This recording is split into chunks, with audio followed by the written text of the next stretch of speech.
क्या वो बन पाए या फिर उसके अंश कहीं डाले गए हों? तो ऐसे एक कहानी लिख दी थी उनको सुनाने के लिए 2 दिन के अंदर। वो पर्पस भी नहीं था उसमें बनने के लिए, वो सिर्फ एक बहाना था। एक बहाना था। जी। तो कितने कितने वक्त तक आप रहे बी आर चोपड़ा जी के साथ? मैं 2.5 साल रहा। 2.5 साल रहा। और उसके बाद मैंने मेरी फिल्म शुरू की श्रद्धांजलि, राखी जी को साइन किया। सारे टेक्नीशियन की वो पहली फिल्म थी और 14 जुलाई को फिल्म हमने शूटिंग शुरू की।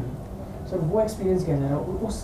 उस एक फिल्म ने क्या क्रांति करी आपके जीवन में? अरे भाई, जब मुझे आज भी याद है 14 जुलाई को जब मैं रात को शूटिंग करके जब मैं बाहर जा रहा था, तो मेरे साथ 2-3 असिस्टेंट थे। असिस्टेंट को भी मैं असिस्टेंट थोड़ी समझता था, दोस्त ही समझता था। मैं खुद ही इतना असिस्टेंट, बल्कि सब में 100 उम्र में बड़े थे। तो मैं जा रहा था, तो मैंने टैक्सी की, गाड़ी तो थी नहीं, घर जाना था, बुजू में शूटिंग थी।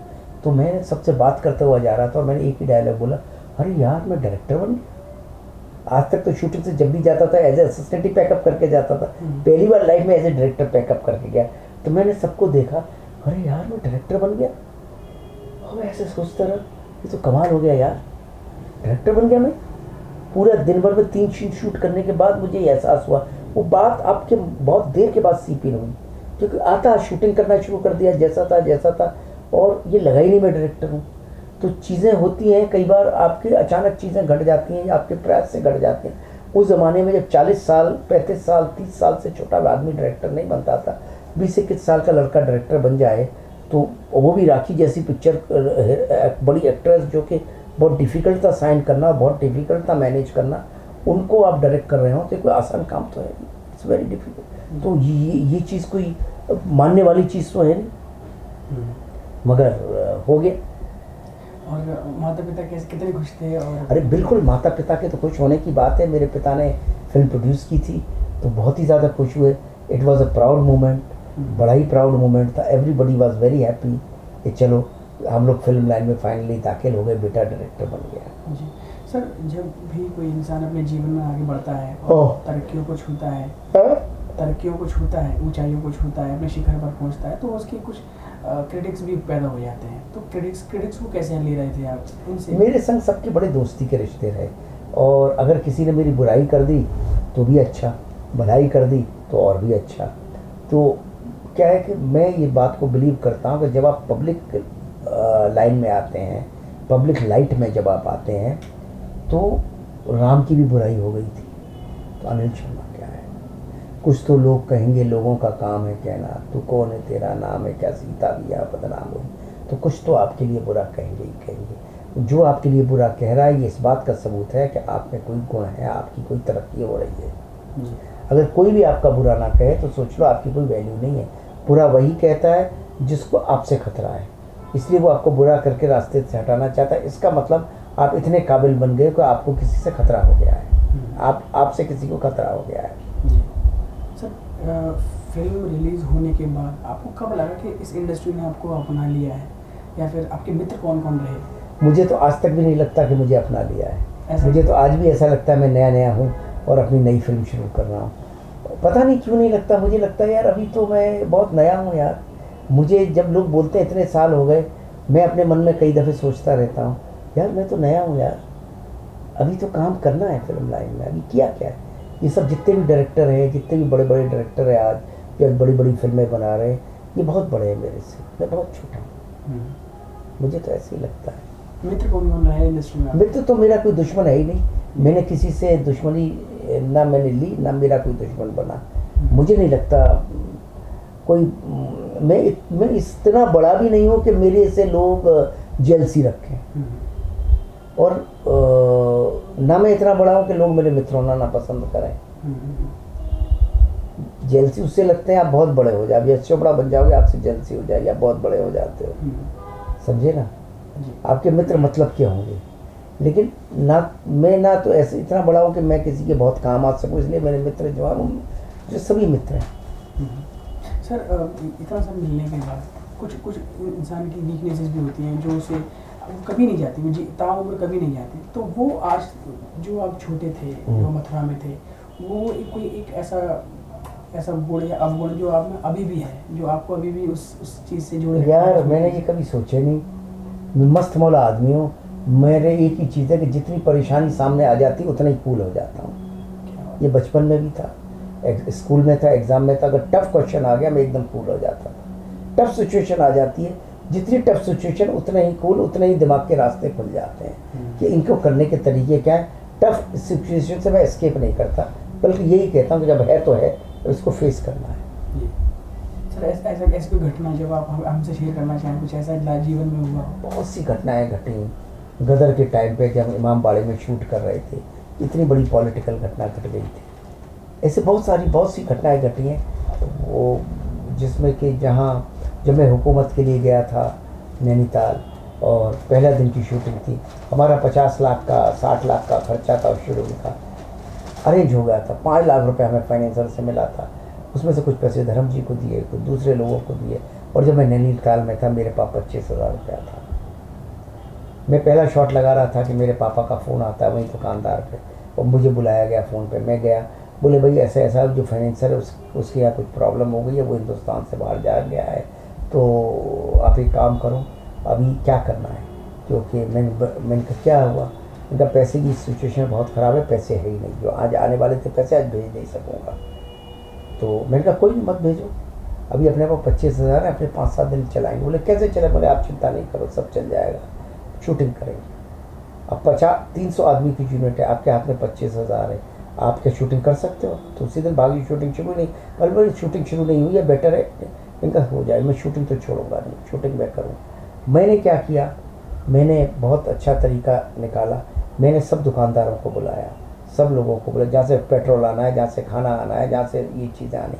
मैंने कहा भाई मैं आपको सबको वीकली पेमेंट दूँगा, ये 5,000 रुपया, तो तुम्हारा 1,000 रुपये का भी सामान नहीं आए, 5,000 रुपया भी रख लो, अब पेमेंट आपको वीकली होगा। रोज़ तो सामान तो अब एक दिन का अगर 60 लाख रुपए का खर्चा है, 30-40 दिन की शूटिंग का 1.5-2 लाख रुपया रोज़ चाहिए, तो मतलब उतने पैसे 25,000 में क्या करेंगे? तो मैंने सबको, पेट्रोल वाले को, खाने वाले को, इसको सबको जो छोटा छोटा टोकन दे दिया, और बोला अब एवरी 7 डे हम करेंगे आज से।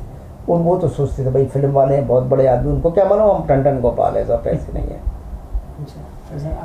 तो फिर उन्होंने मेरी बात मान ली। 7 दिन का समय मिल गया, 7 दिन तक हम शूटिंग करेंगे, किसी को पैसे देने नहीं, शूटिंग ही करनी है सुबह शाम।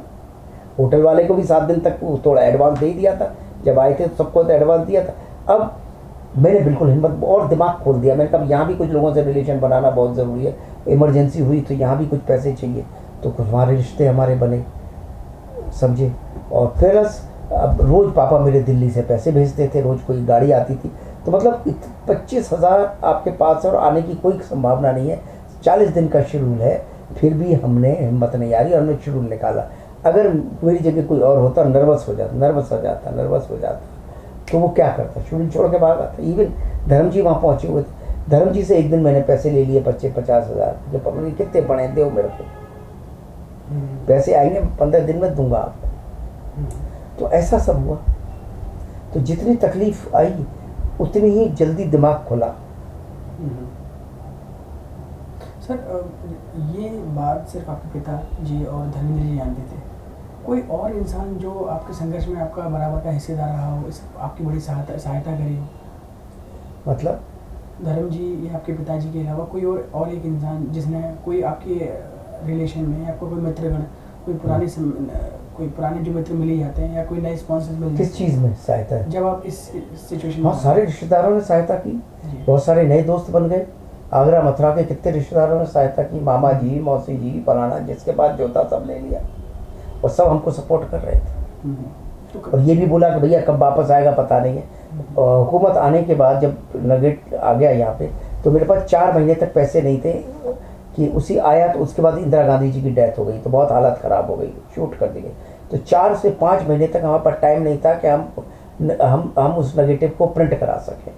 फिर फाइनली लैब वालों से रिक्वेस्ट की, तो लैब वालों ने ब्लैक एंड वाइट प्रिंट किया। हुकूमत का पहला शॉट हमने, पहला जो हम एडिटिंग के लिए जो पहली चीज़ आई थी, हमने ब्लैक एंड वाइट में एडिट की थी जी, क्योंकि हमारे पास पैसे नहीं थे, हम कलर में, ब्लैक एंड वाइट हमें उधार मिल गया था, इसलिए हमने ब्लैक एंड वाइट में प्रिंट कर लिया कि देखे तो सही क्या है। फिर ब्लैक एंड वाइट में हमने पिक्चर दिखाई और पिक्चर बेची। अच्छा, ब्लैक एंड वाइट कुछ लोगों को, उससे पैसे आए तो हमने कलर प्रिंट किया, फिर अगला शेड्यूल किया। तो वो शेड्यूल, क्योंकि हमने क्या हुआ, 60 लाख का खर्चा था, 18, 19, 20, 22 लाख रुपए हमने कहीं से भी इकट्ठे किए। इकट्ठे करके हमने कैसे भी शूटिंग तो ख़त्म कर दी। उस शूटिंग में भी अगर मुझे 1 लाख रुपए हमें मिला और हमको शूटिंग करनी थी दिल्ली में, 1 लाख मुझे दिल्ली में मिलने वाला, तो वहाँ भी मैंने सेंट्रल होटल में शूटिंग की जहाँ 75,000 रुपये का भाड़ा था। मैंने कंप्रोमाइज़ नहीं किया और कम से कम 20 एक्टर मैंने बॉम्बे से मंगाए, क्योंकि मेरे को उधार में टिकटें आ रही थी। तो मैंने कहा चलो उधार है, चलने दो।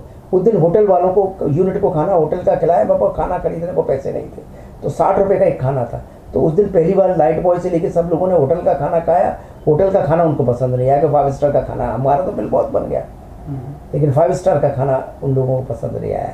फिर 25-30 हज़ार रुपये थे, उससे यूनिट की टिकटें खरीदी और हमने दिल्ली से भेजा, नैनीताल से दिल्ली। तो कंप्रोमाइज़ 1 रुपये का नहीं किया। लेकिन 60 लाख का काम अगर 20, 25, 30 लाख में आप करोगे, उधार तो रही जाएगा, टिकट वाले का उधार, होटल वालों का उधार, तो वो तो 2 महीने बाद आपकी ऐसी की तैसी करेंगे। कितने दिन मांगेंगे, आपके चेक भी बाउंस होंगे, आपकी प्रॉब्लम्स भी होंगी। तो हम बहुत प्रॉब्लम से फंस गए। हमको इधर हम पिक्चर भेज नहीं पा रहे, प्रिंट तक नहीं करा पा रहे। वो हमारे जीवन का बहुत डिफ़िकल्ट टाइम था। लेकिन हमने हिम्मत नहीं आ रही, मैं उतना ही कॉन्शियस होता चला गया। मैंने डिसीजन लिया ब्लैक एंड वाइट में करूँगा। ब्लैक एंड वाइट लैब के मालिक से बात की, गुप्ता जी से, उनका ब्लैक एंड वाइट प्रिंट कर दो। ब्लैक एंड वाइट में एडिट किया। ब्लैक एंड वाइट में एडिट करने के बाद मैंने ट्रायल दिखाया लोगों को, ट्रायल दिखाया ब्लैक एंड वाइट में। मैंने 2-3 सेपरेट पिक्चर बेची, उतनी अच्छी लगी लोगों को, मुझे मालूम था। उससे पैसे आए, लोगों के पैसे उधार चुकाए धीरे धीरे करके, कलर प्रिंट किया और अब गाड़ी चल चुकी थी। तो जितना आपको, मेरा यही कहना भी है लोगों से कि जितने आप हॉट वाटर में जाएं उतने ही कूल हो जाएं।